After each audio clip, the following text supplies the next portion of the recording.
les psaumes, psaume 25, verset 14. Et nous allons prendre nos exemples dans l'évangile de Luc, le chapitre 2. Nous allons lire à partir du verset 21. Amen. Bien. Pour ceux qui notent, je reprends pour une dernière fois. Psaume 25, le verset 14, et Luc, chapitre 2, à partir du verset 21 jusqu'au verset 40. Bien. Je fais la lecture. Je commence par Luc. Le 8e jour, auquel l'enfant devait être circoncis, étant arrivé, on lui donna le nom de Jésus, nom qu'avait indiqué l'ange avant qu'il fût conçu dans le sein de sa mère. Et quand les jours de leur purification furent accomplis, selon la loi de Moïse, Joseph et Marie le portèrent à Jérusalem pour le présenter au Seigneur, suivant ce qui est écrit dans la loi du Seigneur. Tout mâle premier-né sera consacré au Seigneur, et pour offrir en sacrifice 2 tourterelles ou 2 jeunes pigeons, comme cela est prescrit dans la loi du Seigneur. Et voici, il y avait à Jérusalem un homme appelé Siméon.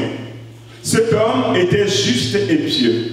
Il attendait la consolation d'Israël et l'Esprit Saint était sur lui. Il avait été divinement averti par le Saint-Esprit qu'il ne mourrait point avant d'avoir vu le Christ du Seigneur. Il vint au temple poussé par l'Esprit, et comme les parents apportèrent le petit enfant Jésus pour accomplir à son égard ce qu'ordonnait la loi, il le reçut dans ses bras, bénit Dieu et dit: Maintenant, Seigneur, tu laisses ton serviteur s'en aller en paix, selon ta parole. Car mes yeux ont vu ton salut, salut que tu as préparé devant les peuples, lumière pour éclairer les nations, et la gloire d'Israël, ton peuple. Son père et sa mère étaient dans l'admiration des choses qu'on disait de lui. Siméon les bénit et dit à Marie sa mère: Voici, cet enfant est destiné à amener la chute et le relèvement de plusieurs en Israël, et à devenir un signe qui provoquera la contradiction. Et à toi-même, une épée te transpercera l'âme, afin que les pensées de beaucoup de cœurs soient dévoilées. Il y avait aussi une prophétesse, Anne, fille de Phanuel, de la tribu d'Azer. Elle était fort avancée en âge et elle avait vécu 7 ans avec son mari depuis sa virginité. Restée veuve et âgée de 84 ans, elle ne quittait pas le temple et elle servait Dieu nuit et jour dans le jeûne et dans la prière. Étant survenue, elle aussi, à cette même heure, elle louait Dieu et elle parlait de Jésus à tous ceux qui attendaient la délivrance de Jérusalem. Lorsqu'ils eurent accompli tout ce qu'ordonnait la loi du Seigneur, Joseph et Marie retournèrent en Galilée, à Nazareth, leur ville. Or, l'enfant croissait et se fortifiait. Il était rempli de sagesse et la grâce de Dieu était sur lui. Amen. Amen. Est-ce que quelqu'un a retrouvé le psaume 25? Psaume 25. 25, verset 14. Oui. L'amitié de l'Éternel est pour ceux qui le craignent et son alliance leur donne instruction. Amen. Alléluia. L'amitié de l'Éternel est pour ceux-là qui le craignent et son alliance leur donne instruction. Alléluia. Amen. Bien-aimés, cet après-midi, je voudrais juste dire au peuple de Dieu que nous sommes dans la période du Saint-Esprit. Amen. Amen. Amen. Jésus disait à son peuple: il vous est plus avantageux que moi je m'en aille. Parce que si je ne m'en vais pas, le consolateur ne viendra pas. Amen. Et lorsqu'il sera venu, il sera avec vous pour toujours. Il vous conduira dans toute la vérité. Le dimanche dernier, il était question de relation. Et je vous dis, la base de toute relation, si vous voulez qu'une relation progresse, une relation porte des fruits, il faut qu'au sein de cette relation, il y ait une vraie communion. Il faut qu'il y ait une vraie communication. Amen. Amen. Et l'avantage que toi et moi nous avons en Jésus, c'est que nous avons cette possibilité aujourd'hui, dans le Nouveau Testament, de rentrer dans le lieu très saint, de rentrer en communion avec notre Dieu par le Saint-Esprit. Et nous devons profiter et abuser, amen, de ce nouveau accès que Dieu a créé pour toi à travers la personne de notre Seigneur Jésus-Christ. Vous savez, dans l'Ancien Testament, qu'est-ce qui se passait? Tout le monde n'avait pas accès à la présence de Dieu. Seul le souverain sacrificateur, même cela c'est une fois par an, il se présente avec les sacrifices du peuple. Et qu'est-ce qu'il fait? Il fait un premier sacrifice pour lui-même, pour ses propres péchés, avant de rentrer dans le lieu très saint, pour apporter enfin le sacrifice du peuple entier devant l'Éternel. Et on prenait soin d'attacher à son pied, à sa cheville, une corde. Et à cette corde est attachée une clochette. Pourquoi cela? Parce que, puisqu'il est le seul à pouvoir rentrer dans le lieu très saint, si jamais il lui arrivait quelque chose là, personne d'autre ne pourra rentrer dans le lieu très saint pour le sortir. Et puis il était conscient aussi que s'il rentrait dans le lieu très saint avec le péché dans son cœur, il serait frappé de mort. Et pour pouvoir le sortir du lieu très saint, c'est à l'aide de cette corde. Chaque fois qu'il y avait du mouvement dans le lieu très saint, la clochette sonnait. Ça rassurait ceux qui étaient derrière le voile, comme quoi notre souverain sacrificateur est encore vivant. Amen, derrière le voile. Mais une fois que les clochettes cessent de sonner, ils commencent à s'inquiéter. Ils se disent, il se peut que, il se pourrait que. Ils attendent quelques minutes. Si le silence persiste, ils se disent, quelque chose lui arrive. Et ils s'en vont tirer sur la ficelle pour pouvoir le sortir de là. Amen. Mais depuis que Jésus-Christ a donné sa vie à la croix, depuis que Jésus est mort à la croix du Calvaire, il y a quelque chose qui s'est produit dans le temple de Jérusalem. La parole de Dieu nous dit que le voile qui séparait le lieu très saint avec le parvis, ce voile est déchiré. Alléluia. Et ce voile est le type ou le symbole du corps de notre Seigneur Jésus-Christ. Et une fois que ce voile est déchiré, depuis le parvis, tu pouvais avoir un accès direct au lieu très saint. Désormais, nous avons une entrée libre devant le trône de l'Éternel. Et des gens comme toi et moi, des gens comme toi et moi, Dieu n'a pas eu honte de nous. Le sang de Jésus, ce sang si puissant, si précieux, est venu nous laver, nous purifier. Et quand vous lisez la parole de Dieu dans la première épître de l'apôtre Pierre, au chapitre 2, le verset 9, le sang de Jésus a fait de nous quelque chose de particulier. Dans 1 Pierre, chapitre 2, le verset 9, il est écrit là, vous au contraire, vous êtes une race élue. Alléluia. Vous êtes devenus en Christ une race élue, un sacerdoce royal, une nation sainte, un peuple acquis. Et toi et moi, nous avons été tirés des ténèbres. Dieu nous a ramenés à son admirable lumière pour que nous puissions proclamer ses vertus, proclamer ses hauts faits. D'après l'apôtre Pierre, le sang de Jésus a fait de toi, a fait de moi des souverains sacrificateurs. Amen. Nous avons accès au trône de l'Éternel. C'est pourquoi je vous disais, bien-aimés, nous devons abuser de cet accès. Passer notre temps, passer du temps dans la présence de notre Dieu. La communion du Saint-Esprit. Cet après-midi, que la communion de l'Esprit de Dieu, du Saint-Esprit, soit ton partage. Amen. Alléluia. Amen. Tu vas peut-être me dire, je viens d'arriver, je viens de me convertir, ça ne fait pas longtemps. C'est vrai. Mais bien aimé, je ne suis pas en train de parler du nombre d'années passées dans le Seigneur. Dieu sait d'où il t'a tiré, il sait d'où il m'a tiré. Vous voyez, Dieu a fait une grâce à mon père biologique.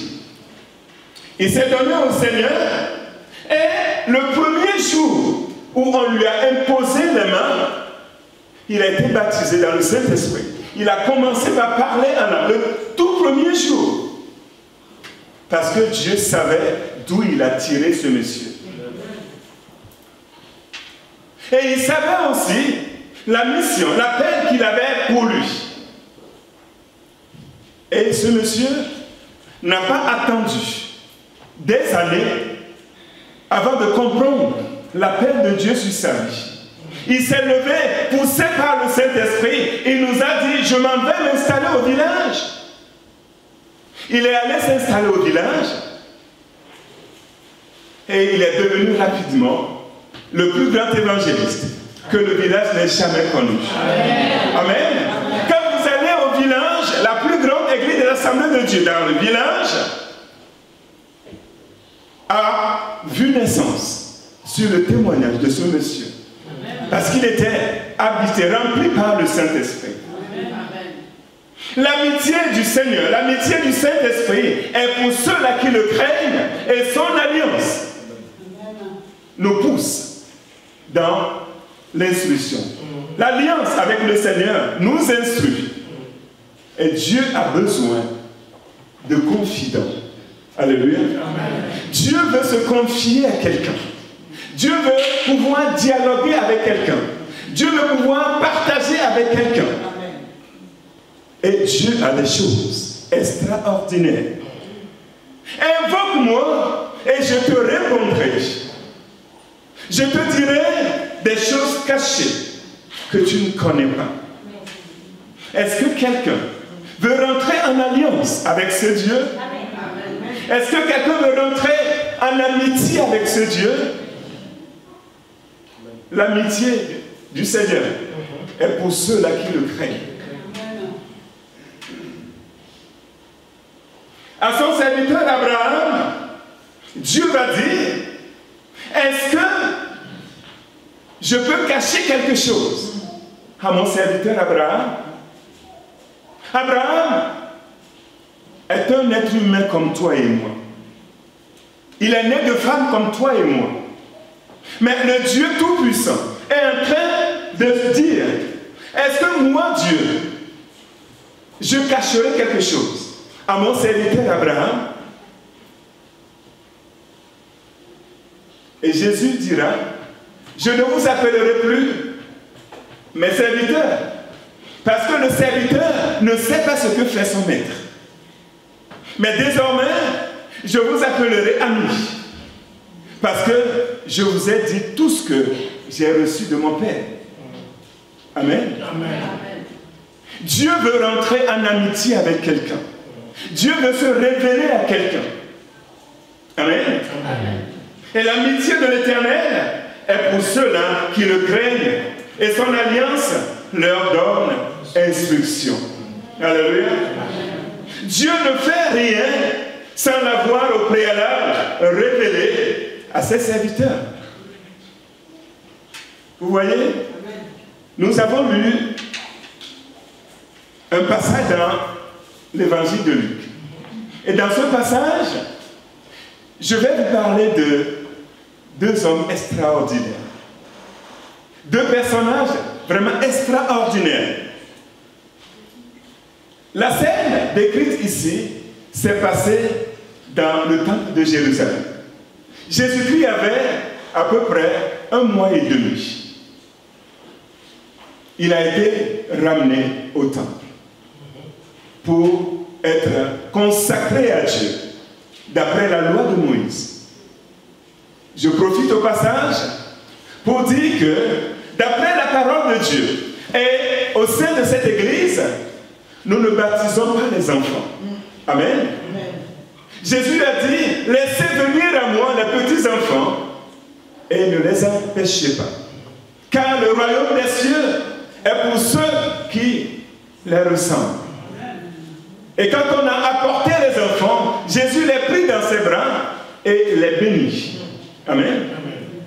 C'est écrit nulle part dans la parole de Dieu que des enfants ont été baptisés. Jésus lui-même, notre modèle, a été baptisé très très tard. Amen. Il avait une trentaine d'années avant de se faire baptiser. Amen. Et je profite aussi pour dire, s'il plaît au Seigneur, à la fin de l'année, amen, nous aurons une cérémonie de baptême dans cette église. Amen. Donc, avis aux candidats, inscrivez-vous. Amen. Que le Seigneur vous bénisse. Donc, au sein du réveil pentecôtiste, nous ne baptisons pas les enfants. Nous les consacrons à Dieu. Nous prions pour ces enfants et nous appelons la grâce de Dieu sur leur vie. Nous appelons la faveur de Dieu sur leur vie. Nous confions leur présent, leur avenir entre les mains de leur Créateur. C'est ce que nous faisons. Amen.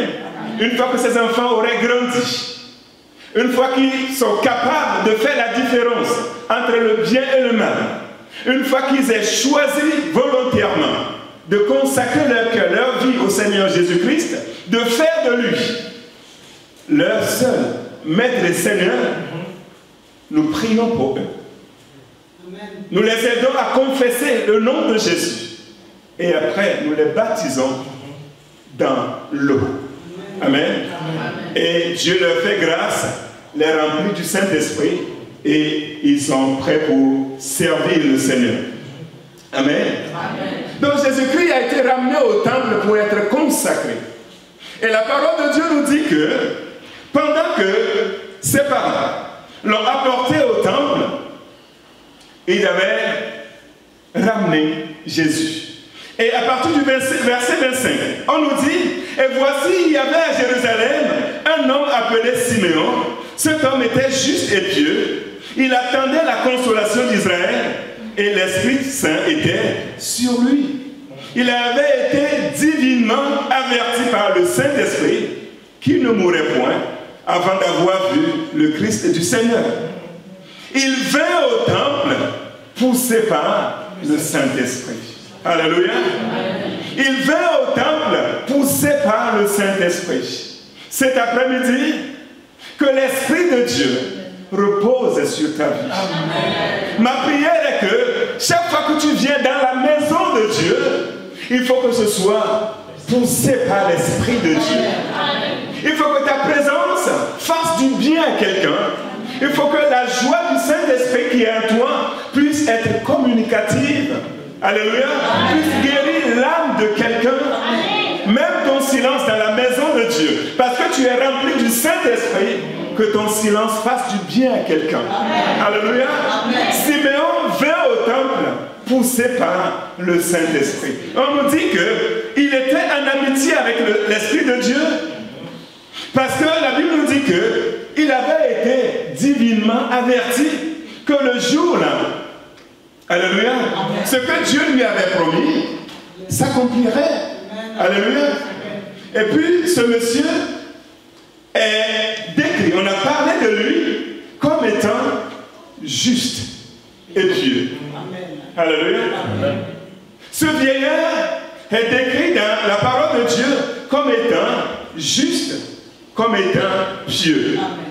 Amen.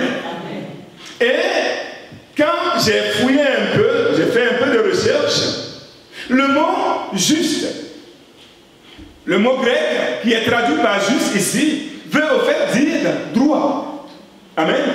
Ça signifie que c'est quelqu'un qui est droit. Le mot grec, c'est dikaios, D-I-K-A-I-O-S, signifie droit. Et cela indique qu'une personne est en règle avec Dieu, à la fois dans son cœur et dans ses actions. C'est profond. On dit de lui qu'il est juste parce que dans son cœur, il est en règle avec son Dieu. Dans ses actions également, il est en règle avec son Dieu. C'est ça, la justice dont on parle ici.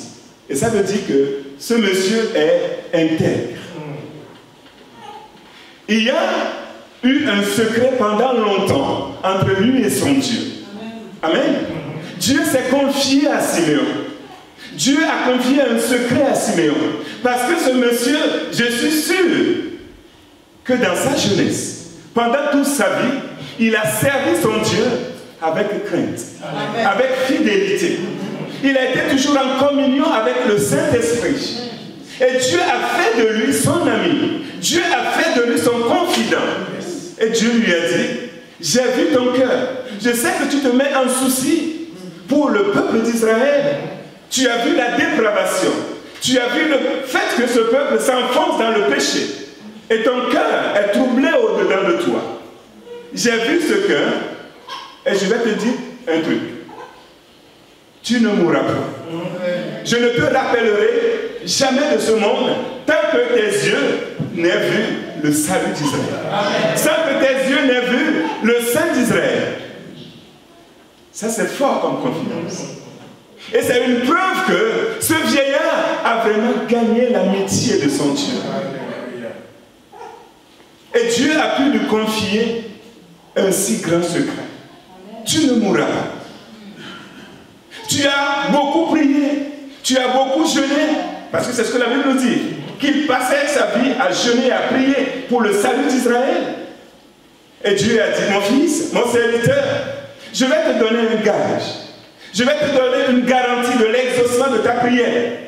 C'est que tant que tes yeux n'ont pas encore vu le salut pour lequel tu pries tant, tu ne mourras pas. Tu ne quitteras pas cette vie. Oh, alléluia. Amen. J'ai envie de dire waouh. Wow. C'est puissant, c'est fort. Oh, que je meure de la mort des justes. Amen. Et que ma fin soit semblable à la leur. Amen. Tu ne mourras pas. Et ça, c'était le gage. La garantie de l'exaucement de ses prières. Et la Bible nous dit que quand les vœux de son cœur se sont accomplis, quand l'exaucement de sa prière est arrivé, le jour-là, il a été poussé au temple par le Saint-Esprit. Et quand Joseph et Marie apportaient le petit garçon, la parole de Dieu nous dit qu'il le prit, il le recueillit dans ses bras. Il a commencé par prophétiser. Il a commencé par prier. Et voici ce qu'il disait. Il dit, maintenant Seigneur, tu laisses ton serviteur s'en aller en paix, selon ta parole. Car mes yeux ont vu ton salut. Amen. Salut que tu as préparé devant tous les peuples, lumière pour éclairer les nations, la gloire d'Israël, ton peuple. Et la parole nous dit que pendant que Joseph et David et Marie entendaient ces paroles prophétiques, ils étaient dans l'admiration de tout ce qui se disait au sujet de leur enfant. Amen. Amen. Dieu veut rentrer en amitié, amen, en communion avec son peuple. Amen. Dieu a des choses à révéler à ses enfants.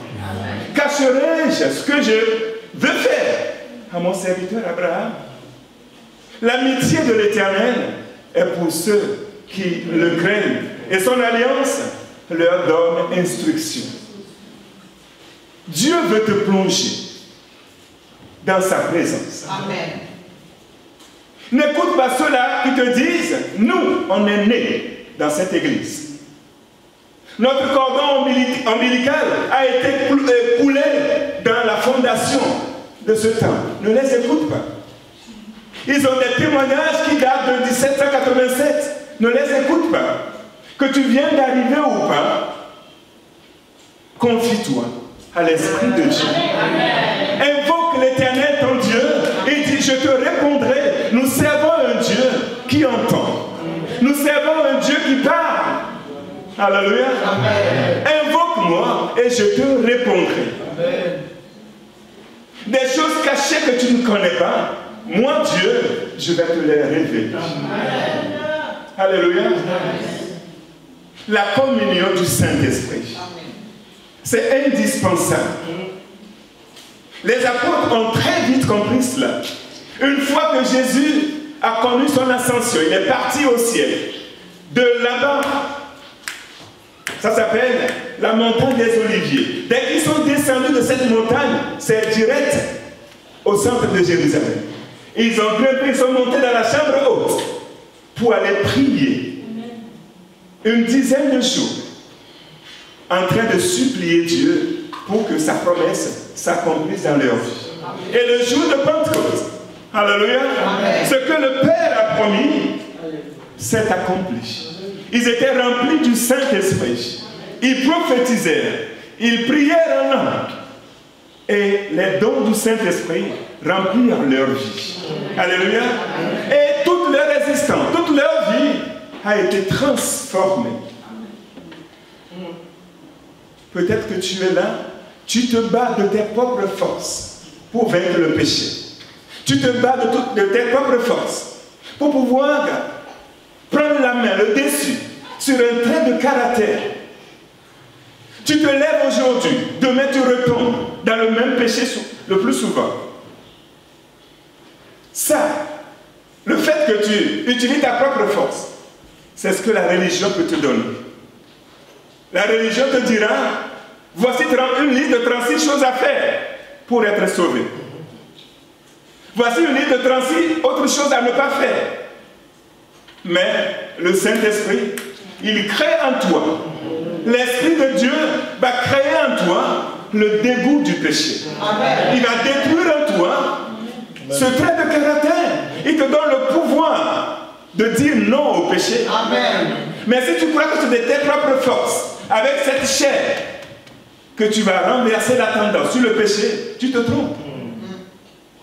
Mais rentre en alliance, en amitié avec le Saint-Esprit.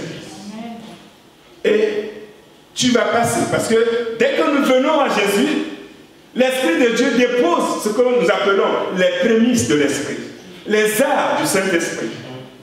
Et ce sont ces prémices-là qui nous convainquent au fait de pécher, qui nous poussent à venir à Jésus. Mais une fois que nous sommes venus à Christ, l'eau commence par monter. Amen. Nous devons manifester la soif d'être remplis du Saint-Esprit. Nous devons dire à notre Dieu, mon âme a soif de toi. Et une fois que nous nous engageons dans cette prière pour que l'Esprit de Dieu monte au-dedans de nous, nous passons des prémices à la plénitude du Saint-Esprit. Amen. Nous sommes remplis du Saint-Esprit et de feu, et Dieu nous confère le pouvoir sur les démons, les esprits impurs. Et ce que de toi-même, tu n'es pas capable de faire, parce que la grâce de Dieu est descendue sur ta vie. Parce que le Saint-Esprit te revêt. Jésus dit, vous ferez de plus grand. Alléluia. Dieu veut qu'un vent de réveil souffle au sein de son Église. Dans ta famille, sur ton lieu de travail, dans la rue, au marché, partout. Dieu veut que son esprit t'accompagne. Que le Saint-Esprit brûle des choses devant toi. Quand tu serais en train de dialoguer, de parler à quelqu'un, que le cœur de ce dernier brûle au-dedans de lui. Et ça, c'est l'Esprit de Dieu qui est en train de confirmer sa parole dans la vie de ton interlocuteur. Alléluia. Dieu veut rentrer en alliance, en amitié, en communion avec quelqu'un aujourd'hui. Est-ce que ton cœur a soif? Comme une biche soupire après des courants d'eau, ainsi mon âme, ainsi mon cœur soupire après toi, oh Dieu. Dieu veut rentrer entrer en alliance avec quelqu'un. Le Seigneur avec quelqu'un. Et son choix est posé sur toi. Et il dit, son amitié est pour ceux-là qui le craignent. Et son alliance leur donne instruction. Alléluia. Siméon a prophétisé sur la vie de notre Seigneur Jésus-Christ. Et au verset, il est allé même jusqu'à parler de quelle mort Jésus allait mourir. Amen. Au verset 36, la parole de Dieu nous dit, il y avait aussi une prophétesse, Anne, fille de Phanuel, de la tribu d'Azer. Cette dame, elle était prophétesse. La parole de Dieu nous dit qu'elle était fort âgée en âge. Et la parole de Dieu va nous dévoiler un peu la vie de cette dame. Cette dame s'est mariée vierge. Amen. Amen. Elle a gardé sa virginité jusqu'à son mariage. Et la parole de Dieu nous dit qu'elle s'est mariée et 7 ans après, son mari mourut.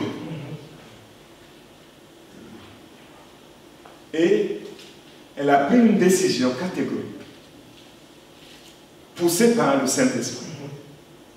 Fini le mariage. Je veux me consacrer à mon Dieu. La parole de Dieu nous dit qu'elle ne quittait jamais le temple. Elle a passé sa vie à jeûner, à prier pour son peuple, pour l'œuvre de Dieu. Et à l'heure où on nous la présente, elle avait 84 ans.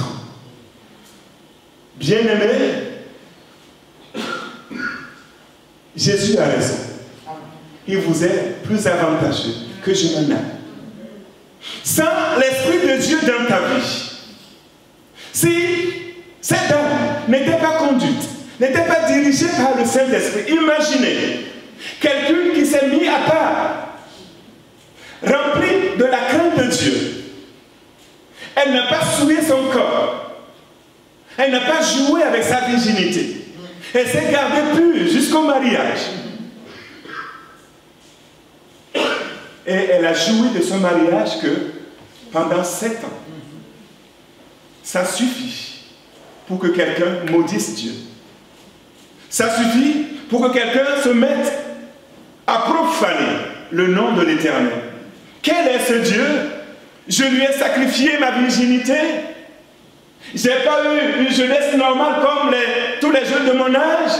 À cause de lui, à cause de son œuvre, à cause de son nom, je me suis sanctifié. Et c'est pour avoir quoi? 7 ans de mariage. Qu'est-ce que j'ai fait à ce Dieu? Mériter ça. Mais pour mériter ça, ce traitement. Merci maman. Mais parce que cette dame était remplie du Saint-Esprit. Parce qu'elle était en communion, en amitié avec son Dieu. Elle s'est dit, je veux me consacrer à ce Dieu. Et elle s'est donnée entièrement à l'œuvre du Seigneur.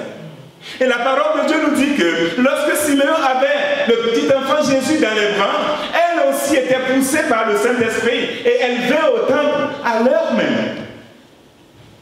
Alléluia. Amen. Parce qu'elle aussi, elle passa sa vie à jeûner et à prier pour la délivrance du peuple d'Israël. Et le jour-là était le jour de l'accomplissement de tout ce qu'elle avait demandé à son Dieu. Et la parole de Dieu nous dit qu'elle louait Dieu et elle parlait de Jésus à tous ceux qui attendaient la délivrance de Jérusalem. Bien-aimés, une vieille dame de 84 ans, la parole de Dieu nous dit qu'elle parlait de Jésus. Et la question que je me suis posée, qu'est-ce qu'elle connaissait, qu'est-ce qu'elle savait de Jésus? Jésus avait à peine 1 mois et demi.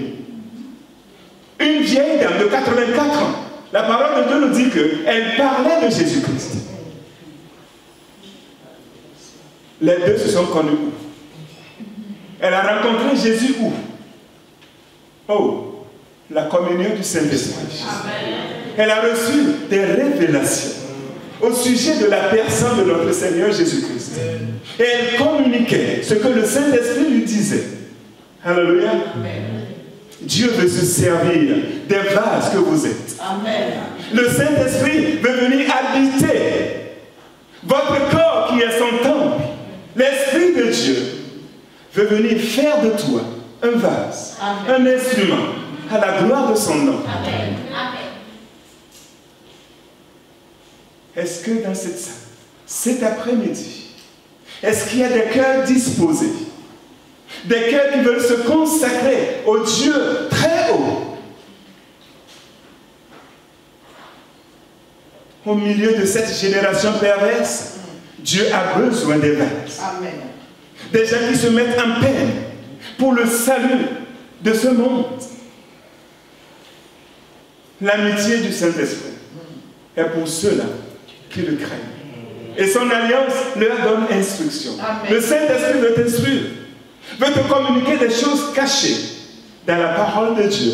Il veut t'ouvrir les yeux, te faire voir ce que, avec tes yeux humains, tes yeux naturels, tu ne peux pas voir. Et ça, une fois encore, bien aimé, ce n'est pas une question de nombre d'années dans le Seigneur. Aujourd'hui même. Amen. Alléluia. Amen. Si tu es ici, tu n'as pas encore donné ton cœur et ta vie à Jésus. Aujourd'hui même, si tu dis, je suis candidat, je vais donner mon cœur, je vais donner ma vie à Jésus. Nous allons prier avec toi. Et tu es suffisamment mûr pour être rempli du Saint-Esprit. Alléluia. Je vais inviter humblement le peuple de Dieu à se tenir debout, à la disposition du Saint-Esprit. La communion du Saint-Esprit, qu'elle soit ton partage cet après-midi. Nous allons bientôt aller